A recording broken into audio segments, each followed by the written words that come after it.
Hey guys, it's Red here, and today I want to share my opinion on several things going on with wargaming.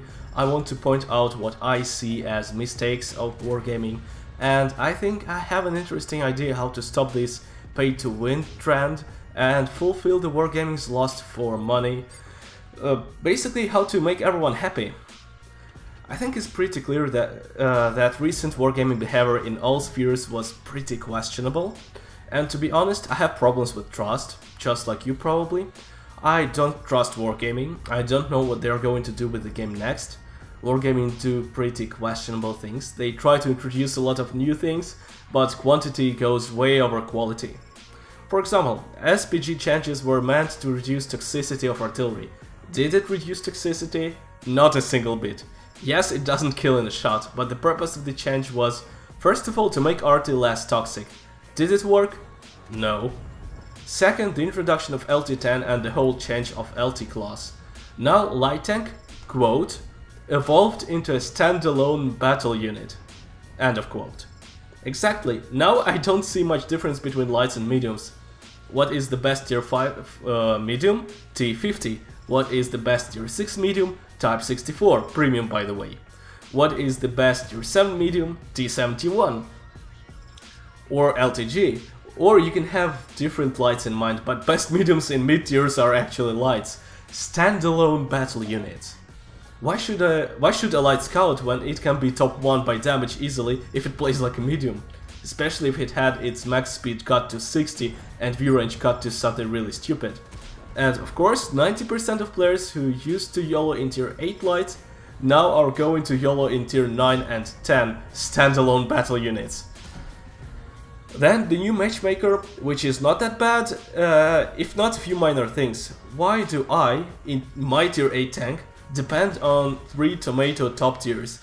Why haven't you tried not 357 but say 555? Why haven't you just tested that idea? It's not very friendly to bottom tier tanks, but it was even worse before and it doesn't look very bad anyway. Also, it's so nice to see as top 3 tanks 2 lights and artillery, and having 6 lights per team, which still happens sometimes, is not normal. I think the number of the standalone battle units, I really like that phrase, should be limited to 3 per team. We get a lot of turbo losses and turbo wins because there are many quick tanks that die fast, so when you get to some position in your E100, your team is already down by 5 tanks. I had a battle in Kharkov in WZ1321 where I met enemy E100, I killed it together with my ally, I dealt 1900 damage to it, and the battle was already over. The battle lasted for 3 minutes. And I absolutely love battles of solely tier 10 tanks, sarcasm, because what can be better than playing against 4 bad shots or just against 7 tier 10 medium tanks? Instead of making 10 tier 10 tanks and 5 tier 9 tanks, which feel okay in tier 10 battles, we get very toxic setups of solely tier 10 tanks. And new premium tanks, that's the last drop. First it was Scorpion G, okay, just one very good premium tank. That's not really overpowered, but it's very good, it's very good. Then there was a Defender which not only dominates against tier 7 tanks, but even tier 9 tanks are afraid of it, and tier 10 tanks should also be careful with it. Then all-penetrating STRV S1, then Laura 40T, etc, etc, even Chrysler K, which I think is shit because it's unbalanced. It's not overpowered but unbalanced.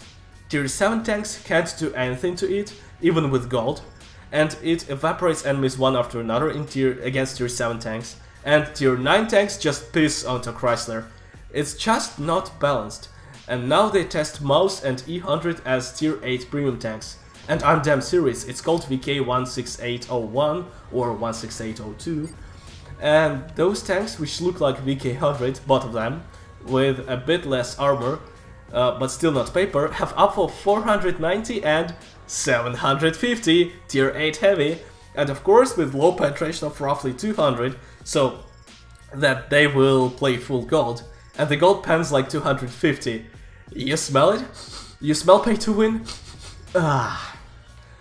You know, I have an idea, I came up with it a few days ago, but what I'm proposing is to make some tanks temporarily premium instead of introducing new premium tanks and forcing people to buy them by making them overpowered.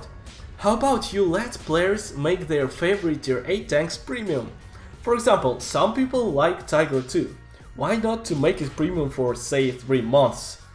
Let everyone play their favorite tank, don't force people to play overpowered premiums.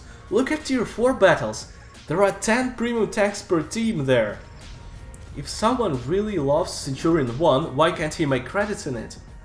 Or I want my HWK to be premium. Also, suppose I want to grind Skoda T50 badly, and I'm not very happy with TVP VTU on tier 8.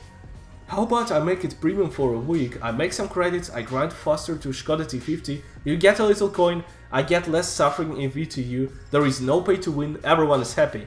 You can have this idea for free. Test it. Test different premiumization durations. It will help. You can make it in the form of purchasing personal missions for the tank that double, and those missions double credits and experience income from the battles, specifically for this tank. So it's not even super hard technically.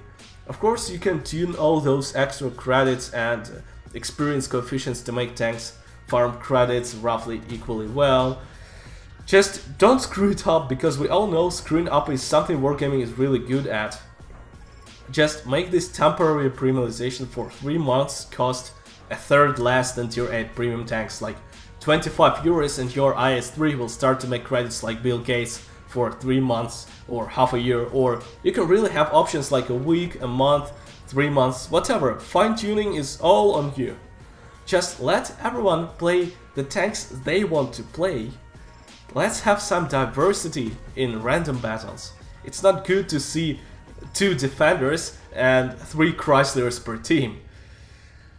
Okay, so this was it. Share your opinion on what I said in the comments. Maybe you disagree with something, or you have other ideas, or you support my idea. I will be very happy to read your opinions.